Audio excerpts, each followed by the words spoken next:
यावं आणि निवडणुकांना सामोरं जावं त्या दृष्टीने अजित पवार यांनी पावलं देखील उचलायला सुरुवात केली होती.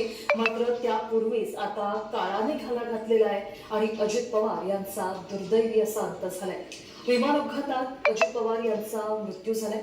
बारामतीत आज त्यांच्या 4 सभा होणार होत्या आणि याच सभांसाठी अजित पवार मुंबईहून अगदी सकाळीच निघाले होते. मात्र लँडिंगच्या वेळेलाच त्यांचा अपघात झालेला आहे.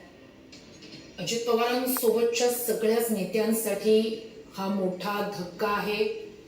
कारण कार्यकर्ते असतील किंवा नेते असतील आपल्यासोबतचे, या सगळ्यांसाठी कायमच अजित पवार हे हजर असायचे, उपलब्ध असायचे. म्हणजे कधीही आपल्याला अजित पवारांशी संवाद साधता येईल अशा प्रकारे अजित पवारांचं एक व्यक्तिमत्व होतं. स्पष्ट बघते, मात्र तितकंच कार्यकर्त्यांसाठी आणि नेत्यांसाठी.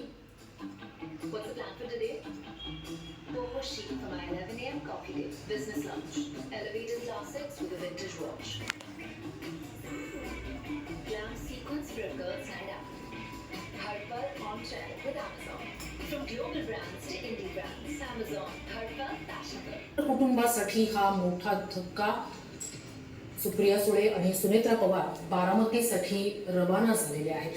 तर हॉस्पिटल बाहेर कशा प्रकारे कार्यकर्त्यांनाही दुःख अनावर झालंय त्याची आपण ही दृश्य पाहतोय. प्रत्येक कार्यकर्त्याच्या, प्रत्येक बारामतीतल्या माणसाच्या डोळ्यात आज सध्या अश्रू आहे. कारण अजित पवार हे फक्त एक राजकीय नेते नव्हते, तर आकांक्षा, उद्दिष्ट आणि स्वप्नांचे कट्टर समर्थक म्हणून अजित पवार यांची संपूर्ण देशातच ओळख आहे. अशीच भावना माझ्या मनात येते. पण खूप खूप खूप धक्का बसला. हे सगळं ऐकून खूप धक्का बसला. त्या ठिकाणी प्रचारासाठी जात होते आणि त्यावेळी विमानामध्ये तांत्रिक बिघाड झाला आणि हा अपघात झाल्याचं प्राथमिकरित्या बोललं जात आहे. कसं पाहता याकडे एकंदरीतच तुम्ही?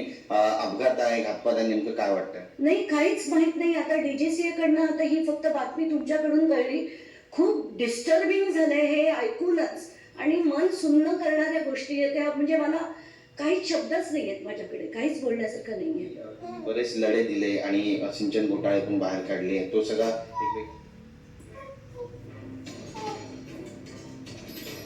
तर कार्यकर्त्यांसाठी हा किती मोठा धक्का ते आपल्याला या ठिकाणी खरं तर दिसतंय. मोठ्या संख्येनं कार्यकर्ते. शब्द आपले नाहीत काय त्यांच्याबद्दल भावना व्यक्त करण्यासाठी. मला वाटतं एक कर्तृत्व, नेतृत्व या राज्य मुकलेलं आहे असं एवढाच मला भावना व्यक्त करायचं.